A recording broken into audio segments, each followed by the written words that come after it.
They say blood is thicker than water, but they never tell you how quickly blood turns cold, especially when money's involved. My name is Amelia, and for 7 long years, I was the financial backbone of a family that treated me like a convenience store. Open 24/7. No thank yous, no apologies, just withdrawals. It started the day after Dad's funeral. Mom sat across from me at the kitchen table, her face pale, her eyes puffy and red. She looked so fragile. "I don't know how we're going to manage," she whispered, voice trembling. I was the only one who stayed behind. Ryan had already flown back to Seattle. Jenny was posting selfies from the memorial with captions like, "Goodbye, Daddy Broken Heart." I, on the other hand, was scrubbing dishes while silently researching mortgage options. I made a decision that night. To help. To be strong. To be the one Dad would have been proud of.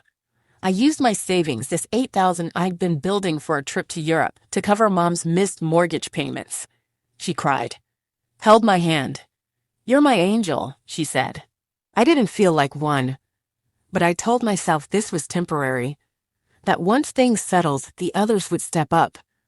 We'd rotate the help, share the burden. But they never did. And I never stopped. At first, it was small things. A little here for groceries. A little there for Ryan's business launch expenses. Then Jenny called one night sobbing. She didn't get her scholarship. Tuition was due. She didn't know what to do. "I'll cover it," I said, almost without thinking. It was $9,000. She said, "I'll pay you back. Promise." I believed her, but the payback never came. And neither did the gratitude. Instead, what I got was more requests. $300 for new tires, $120 for her internet, $700 for surprise rent, each time with a sad story. And each time I said yes, because I wanted to be loved, because I wanted them to think I was good, because somewhere deep inside, I was afraid they'd stop including me if I said no. But the biggest betrayal wasn't the money. It was how they started talking about me. They made me the rich one, the responsible one, the spinster with no kids and too much time. Jenny laughed one night at dinner, glass of wine in hand. "Must be nice being Amelia. No husband, no responsibilities, just working and stacking money." I smiled, but my heart cracked. They had no idea how I cried myself to sleep, how I skipped dinners to make loan payments, how I passed up dating because I felt too tired, too used, too drained. And still, I stayed. I showed up every Christmas. I helped with everything from plane tickets to presents. I never let on how much it hurt, how lonely it felt to give and give and give and never be asked, "How are you, really?" That's what makes what happened on that final Christmas Eve so devastating, because it wasn't just about money. It was about years of me begging for scraps of love with open hands while they sat at the feast I paid for and laughed at me. They thought I was weak, that I'd keep funding their lives forever, that I didn't have the spine to push back. But what they didn't realize is that you can only squeeze someone so long before they become sharp, before they cut back, before they prune the family tree themselves. You'd be surprised how quietly a heart breaks, not always in screaming arguments or slamming doors. Sometimes it happens in the smallest moments, the sideways glances, the laughter that dies the second you enter the room, the jokes with razors tucked inside. That's how my family hurt me. Not through outright war, but through a slow, invisible erosion of my worth. I remember one afternoon, we were all at Mom's house for Ryan's birthday barbecue. I had flown in from New York, where I lived alone in a 1-bedroom apartment that I barely left anymore because I was working nonstop to support, well, all of them. I had just handed Jenny a card. Inside was a $600 check. She was behind on her credit card again. Again. She gave me a little smile, barely looked me in the eye, then whispered to Ryan when she thought I couldn't hear, "She's so obsessed with trying to buy love." I felt the words like ice dripping down my spine. And still, I smiled. I always smiled. Because confronting them meant risking the little affection I did receive. Even if it was fake, Mom wasn't much better. She'd say things that felt harmless on the surface, but deep down they burned. Jenny just needs a little more help, sweetie. She's not as strong as you. Or Ryan's got kids. You don't. You've got extra room to give. Extra room? My apartment was 600 square feet. My emotional tank had been running on fumes for years. I was tired. So tired. But whenever I hinted that I was struggling, that I was lonely, Mom would brush it off. You're just sensitive, honey. Don't take everything so personally. I started to wonder if I was sensitive. Too emotional. Too needy. Maybe I was the problem. Gaslighting doesn't need to be loud to work. It just needs to be. Repeat it. Over and over until you start doubting your own tears. One Christmas, I brought handmade gifts for everyone. Personalized. Thoughtful. I spent weeks on them, between meetings and deadlines. Jenny opened hers, a memory scrapbook of her and Dad. She glanced at it and said, "Oh, cute. Did you get it off Etsy?" I had, but not the way she meant. It wasn't bought. It was crafted. By me. Page by page. Ryan didn't even unwrap his until Mom said something. Meanwhile, they cheered like kids on sugar rushes when Ryan gifted Mom a smart speaker. Something he bought with the $400 I'd sent him the week before. And me? I sat there with a mug that said, "World's okayest sister," still with the price tag on it. It was then that I realized it wasn't that they didn't love me. It was that they didn't know how to love me without needing something in return. They only saw what I could provide, not who I was. I was Amelia, the ATM, the therapist, the babysitter, the emergency contact, the safety net, but never the person. Never the daughter who missed her father every day. Never the woman who wanted to feel chosen. Not for her money, not for her sacrifices, but for her heart. The worst part? I still kept giving because I thought maybe, just maybe, if I gave enough, they'd see me again. That's the tragedy of emotional manipulation. It convinces you that the pain is your own fault. And the only way to stop it is to keep proving your worth. But the more I gave, the more invisible I became. Until one day, I started to look in the mirror and wonder, who even am I if I'm not useful to them? I want you to pause here and ask yourself, have you ever been someone's backup plan, but never their first choice? Have you ever poured your soul into people and still walked away feeling like an afterthought? If so, you're not alone. And you are not the problem. There's a moment right before betrayal lands where your body knows something your mind doesn't want to accept. A tightness in your chest. A shift in the air. A sudden stillness that feels like the silence before a storm. That moment came to me in my mother's kitchen. Christmas Eve. Twinkling lights, baked ham in the oven, holiday music playing low in the background. And then a voice I'll never forget. We had a family vote. It was Jenny, laughing. That smug, high-pitched kind of laugh she always used when she thought she was being clever. We had a family vote, she said again, louder this time. Her voice was dripping with mockery, triumphant. I had just stepped quietly into the hallway to refill my glass of water, but I stopped, froze. My feet couldn't move. My fingers clenched around the glass. I didn't mean to eavesdrop. But God, I'm glad I did, because what followed cracked the final illusion I'd been clinging to. Amelia is no longer our sister, Jenny said. Unanimous. There was a pause, a small laugh. Then Mom's voice. She's not really part of the family anymore, let's be honest. She thinks just because she sends money, she gets a seat at the table. Another voice, Ryan's, joined in. She's more like a funder than a sister. I mean, she's barely ever around unless it's to give us a lecture or drop off cash. They laughed. All three of them. Soft, casual laughter. Like I wasn't a person. Just a utility. Just a joke. Just a walking wallet. I backed away from the hallway like I just touched fire. I felt sick, my stomach twisted. The room spun. I went upstairs, shut the door to the guest room, sat on the edge of the bed, and sobbed, silently, clutching my water glass like it might keep me from breaking apart. It wasn't the vote that broke me. It was the ease in their voices, like they hadn't even hesitated. Like this wasn't a betrayal, but a routine observation. That was the moment I stopped pretending, stopped trying to win them back, stopped asking to be seen. Something inside me went quiet, still, resolved. I wiped my tears, opened the closet, and pulled out my coat. Inside its pocket was something I'd brought with me but hadn't planned to use. A red folder. I didn't bring it as a threat. I brought it for closure, just in case. Just in case they crossed that line again. And they had. In the cruelest, most casual way possible.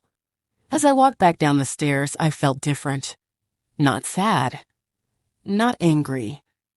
Clear, calm. Like the kind of peace you feel when you've already made the hardest decision of your life. They didn't see me coming. They were still laughing, scattered around the living room. Jenny was arranging presents under the tree. Mom was handing out cookies. Ryan was scrolling on his phone.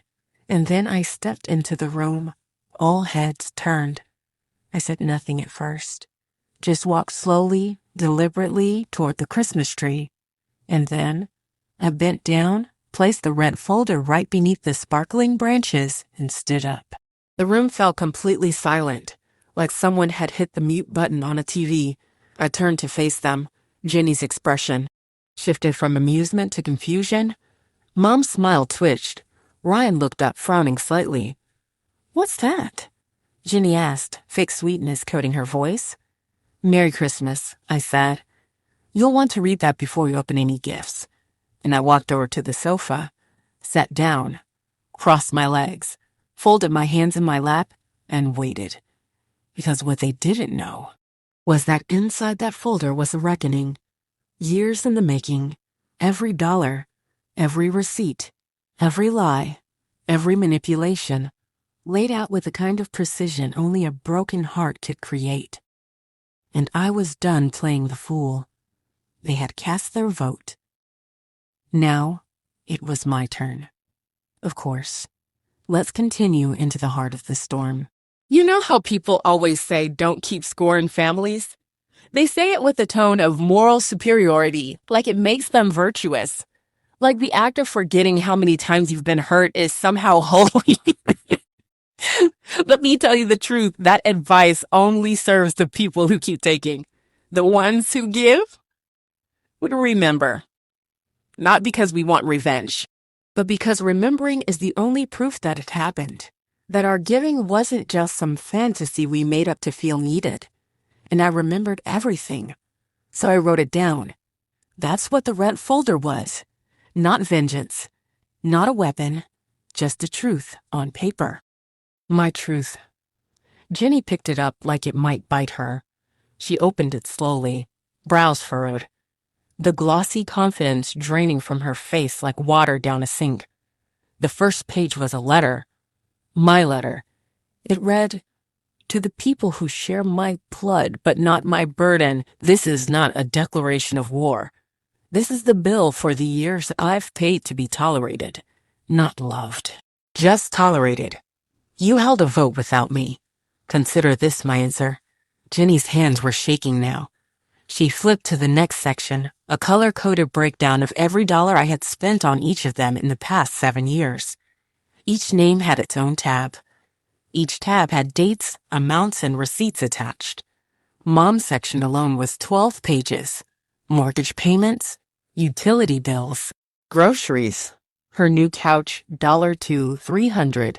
Her trip to Sedona with her friends, $1, $600. Labeled spiritual retreat paid with my Amex. Jenny's tab was even longer. College tuition, down payment on her car, her $700 wedding dress, a dozen emergency Venmo requests. The time she needed $450 for a last-minute surgery for her dog, which I later found out was actually a deposit on her vacation Airbnb. Ryan's section was smaller, but no less damning. The loan for his business, $20,000, never repaid. Labeled gift in his email.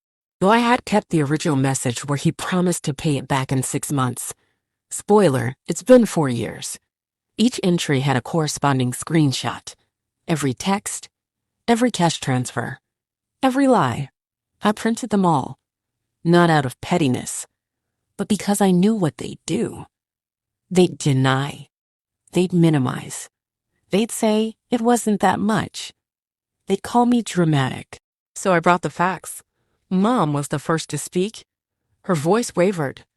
This is insane, Amelia. I didn't blink. I know, it's insane what I've tolerated. Jenny exploded. You were keeping track? What kind of person does that? I tilted my head. The kind of person who's tired of being told she's imagining the pain. Ryan looked down at the folder, silent. He didn't look shocked. He looked ashamed. That surprised me more than anything. They tried to make it about my method, not their behavior. That's not how families work, Mom snapped. Oh, really? I replied. Because according to Jenny, I'm not part of this family anymore. So maybe I don't need to play by your rules. You could hear a pin drop. I stood up then.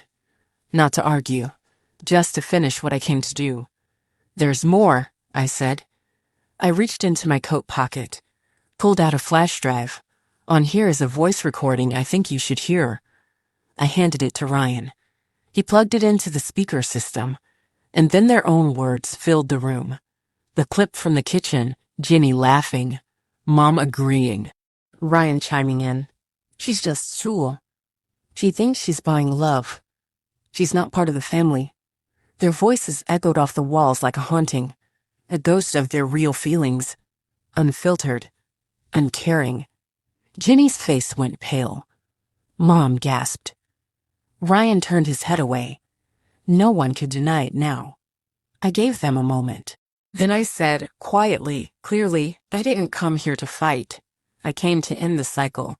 You took me for granted. You voted me out. And now, I'm setting you free. I pulled out the last paper in the folder. 3 letters, 1 to each of them. Inside, terms of repayment, legal documentation, loan agreements, deadlines. Not to bleed them dry, just to reclaim what I gave.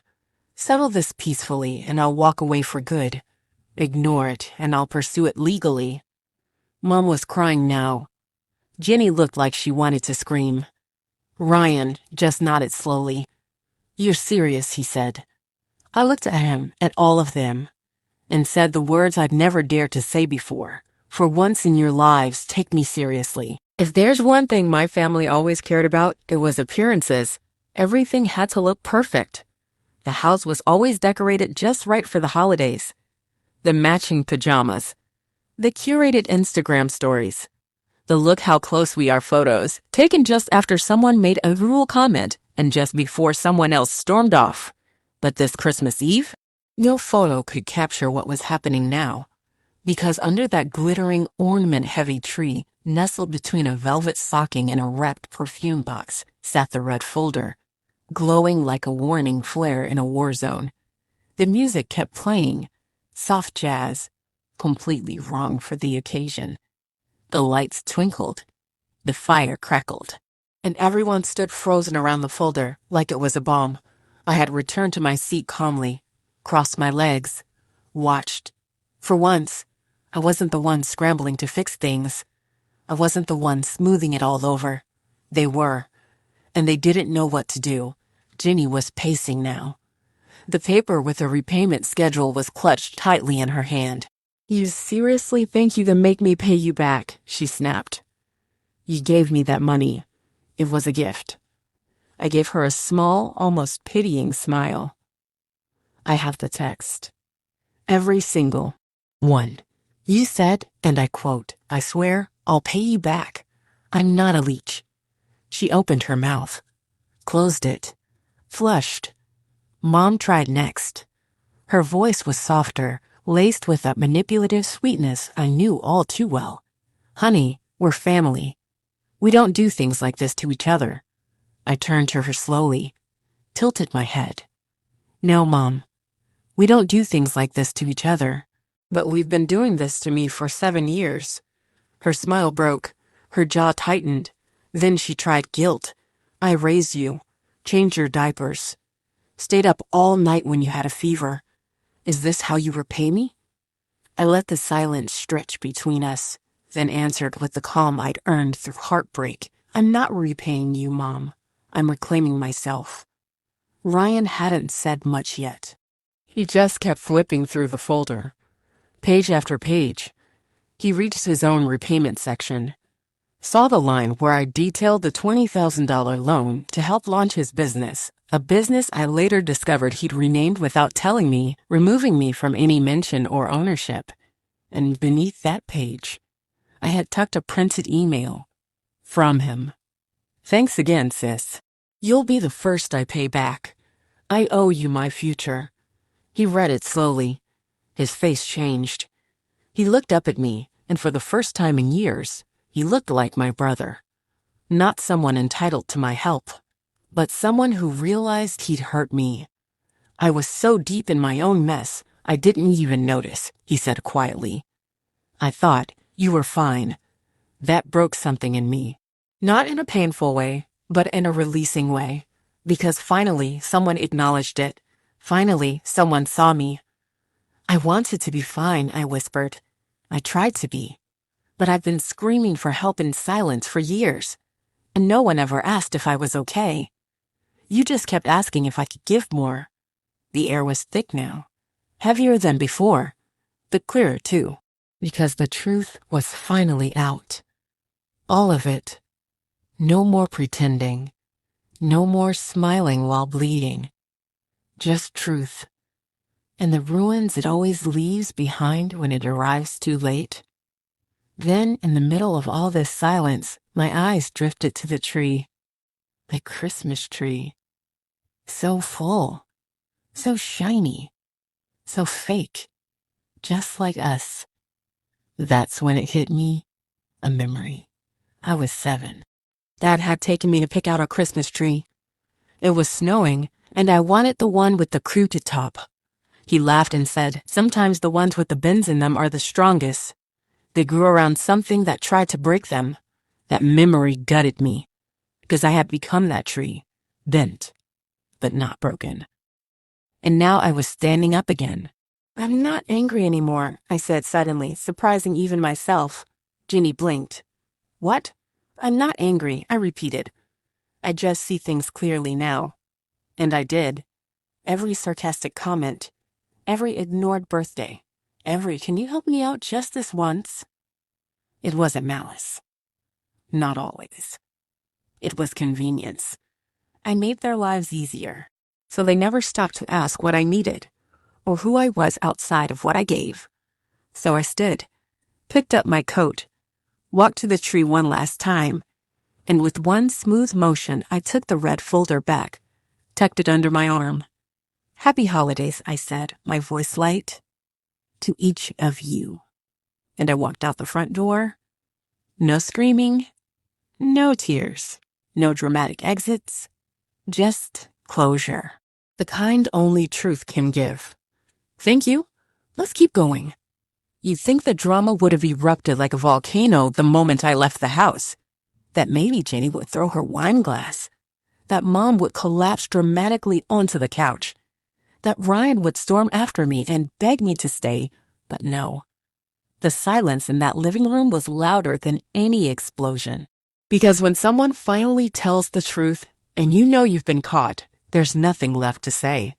I found out later that no one moved for a full 10 minutes. They just sat there, surrounded by Christmas decorations, blinking fairy lights, and a pile of unopened gifts that suddenly felt meaningless. Ryan was the first to speak after I was gone. She meant every word, he said. Jenny, still holding the repayment sheet, laughed bitterly. She's crazy. Who keeps records like that? Ryan turned to her. Someone who's been ignored for years. Someone who was made to feel invisible. Jenny scoffed. Please. She wants to be a victim. It's her thing. Mom said nothing. She just stared at the tree. I know this because the next day, Ryan texted me. A simple message. You were right. I'm sorry. I'll pay you back, one way or another. Not just the money, the dignity too. And that broke me all over again. Because someone finally understood. I didn't go back to the guest room that night. I checked into a hotel, a quiet little place on the edge of town. I sat on the bed, still wearing my coat, the folder beside me, and cried. But this time, the tears felt different. They weren't for them. They were for me. For the girl who had spent so many years apologizing for needing love. For the woman who was finally learning that boundaries aren't mean, they're sacred. The next morning, I woke up to 4 missed calls from Jenny. I didn't answer. Then a voicemail from Mom. I don't know what you were trying to prove last night, Amelia, but if this was your way of cutting ties, congratulations. You succeeded. Merry Christmas. No, I'm sorry. No, I didn't know we hurt you. Just deflection, dismissal. Even now in the fallout, she couldn't take accountability. She never could. And that's when the grief hit. Not for the loss of my family, but for the loss of the fantasy I had been clinging to. The illusion that maybe, one day, they'd see me. But illusions only last if you keep squinting. I was done squinting. I opened my laptop, pulled up a blank document, and began writing. A letter to myself. One I should have written years ago. Dear Amelia, you are not responsible for their comfort. You are not selfish for wanting love that doesn't come with strings. You are not weak for finally walking away. You are allowed to stop bleeding for people who never offer a Band-Aid. And then I wrote something I'd never written before. You deserve peace. And I meant it. I spent that Christmas alone. And yet, it was the first Christmas I had ever truly been free. No pretending. No biting my tongue. No wrapping expensive gifts for people who resented me. I ate takeout from a local Thai place, watched a bad movie, sat in silence, and felt something foreign bloom in my chest, relief. Because once you choose yourself, you realize just how heavy everyone else's expectations were. The red folder didn't just hold documents. It held 7 years of silence, 7 years of swallowed feelings, 7 years of sure I can help when I was screaming inside. Each page was a boundary I should have set sooner. Each receipt was a moment I'd chosen them over me. Each note, each transfer, each message, a breadcrumb that led back to the truth. And what was that truth? That I was never just a giver. I was a person, a woman, a daughter, a sister. And I had been treated like a transaction. So I made a list. Not to shame them, but to save me? Because memory is slippery. Especially when people call you dramatic, ungrateful, too sensitive. The list reminded me that I wasn't any of those things. I was generous. I was patient. I was loyal to a fault. But even loyalty has a breaking point. And I had finally found mine. In the weeks that followed, there were ripples. Jenny tried to rally the rest of the extended family, told them I'd turned on them, that I'd lost it. But something strange happened. A few of those family members reached out to me privately, not with judgment, but with quiet confessions. She did the same thing to me once. I always wondered how you handled all that pressure. I'm proud of you for standing up for yourself. It made me realize something profound. Sometimes being the first to say enough doesn't make you the villain. It makes you the lighthouse. You shine a light on what others were too scared to name. You become proof that it's okay to say, this is hurting me and I won't accept it anymore. Ryan kept his word. He started sending monthly payments, small at first, then more. Not just money, but accountability. In one email, he wrote, you shouldn't have had to teach us how to love you. I'm sorry it took this long. That message didn't fix everything, but it mattered. And sometimes that's enough. Jenny never paid. She never apologized. She blocked me. And for the first time, I didn't chase reconciliation. I let her go. Because not every door deserves to stay open. Some doors are exits for a reason. And Mom? We haven't spoken since. I used to cry about that. Used to miss her voice. But I've stopped romanticizing the version of her I needed and started accepting the one she chose to be. If she ever wants to come back, she'll have to knock. And this time, I'll decide if the door opens. Because family isn't automatic. It's earned. I moved out of the city. Found a small place near the woods. Quiet. Peaceful. I planted a tree in the backyard. Crooked at the top. Just like the one I picked with Dad when I was 7. And every time I see it, I remind myself bent doesn't mean broken. It means I grew around the damage. I didn't just survive them. I reclaimed myself from them. So if you're listening to this and you've been carrying the weight of a family that only remembers you when they need something, if you've been told you're too much, too cold, too selfish for simply asking to be treated with basic respect, let me tell you, you are not too much. You are not wrong. You are not alone. You are allowed to stop bleeding just to keep someone else comfortable. You are allowed to say, this ends with me. And yes, family trees can be pruned. Sometimes the only way to heal is to cut the dead branches, to make space for something new to grow. Something real, something chosen, something rooted in love, not obligation. If this story moved you in any way, please like and subscribe to our YouTube channel. Your support helps us tell more powerful, healing stories like this one. Have you ever had to walk away from a toxic family dynamic? What helped you reclaim your peace? Tell us in the comments below. Someone out there is waiting to feel seen.